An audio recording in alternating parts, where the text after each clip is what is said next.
குருவாக ஆவதற்கு என்று பிறந்தவர்களை தவிர பிறர் குரு ஆவதற்கு விரும்பி அழிந்து போகின்றனர்.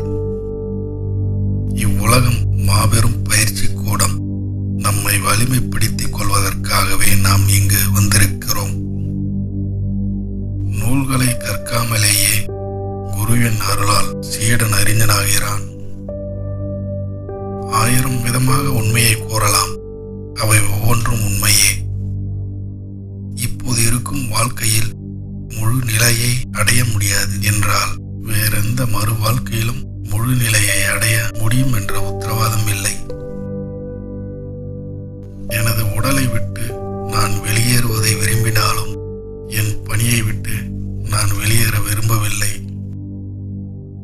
உனக்குள் இருக்கும் உன்னை வெளியே கொண்டு வர யாரும் கற்பிக்க முடியாது, ஆன்மீகவாதியாக்கவும் முடியாது. சுய ஆன்மாவை தவிர வேறெந்த ஆசிரியரும் இங்கு இல்லை.